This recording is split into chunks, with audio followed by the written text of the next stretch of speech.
नमस्कार, जय श्री कृष्णा। कैसे हैं आप सभी लोग? उम्मीद करती हूँ कि आप सब लोग अच्छे होंगे। मैं कल्पना द्विवेदी आज जिस विषय पर वार्ता करने वाली हूँ वो विषय बड़ा ही गंभीर है। खास तौर पे मैं अपनी बहन बेटियों से बात करना चाहती हूँ, उन बहनों से, उन बेटियों से जो किसी के प्रेम में हैं।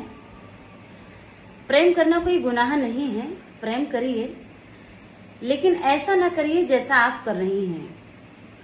प्रेम किसी से कर लेती हैं और विवाह किसी और से कर लेती हैं, और इतना ही नहीं, विवाह करने के बाद जो आप किसी के भाई, किसी के बेटे की अपने प्रेम को पाने के लिए बलि चढ़ा रही हैं, ये सही नहीं है। विवाह करने के बाद जो आप अपने पति का कत्ल कर रही हैं, ये ठीक नहीं है।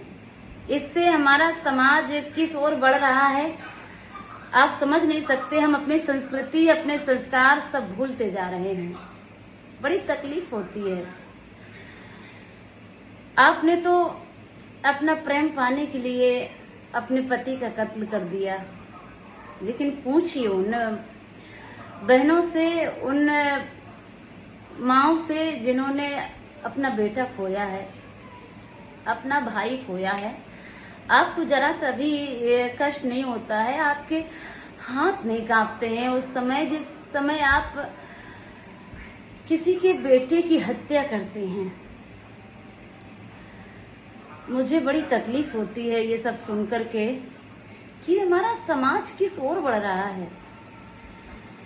ये पति पत्नी का प्रेम एक सबसे विश्वसनीय रिश्ता होता है। आप केवल पति का खून नहीं कर रही हैं, आप उस रिश्ते का खून कर रही हैं जो हमारे समाज में सबसे विश्वसनीय रिश्ता होता है, पति पत्नी का।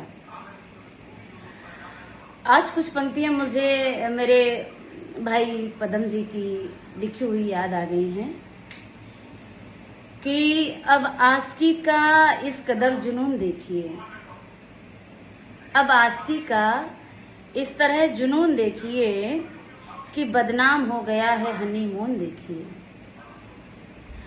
साफ सुथरे चमकते भगोने को छोड़कर, साफ सुथरे चमकते भगोने को छोड़कर काली कढ़ाई में पड़ा फॉर्चून देखिए।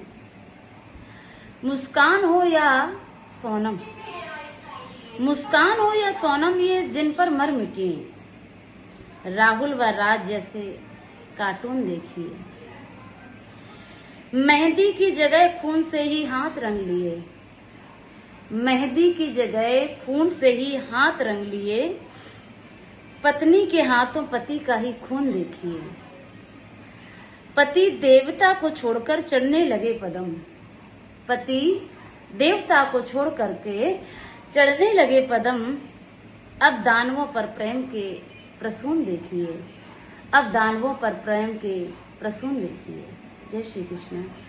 मेरी बहनें, अगर मेरी बात आपको समझ में आ रही है तो आप उसी समय, जिस समय आप किसी से विवाह करने के लिए तैयार होती हैं, उसी समय आप कह दीजिए मैं किसी से प्रेम करती हूँ और मैं किसी और से विवाह नहीं कर सकती हूँ।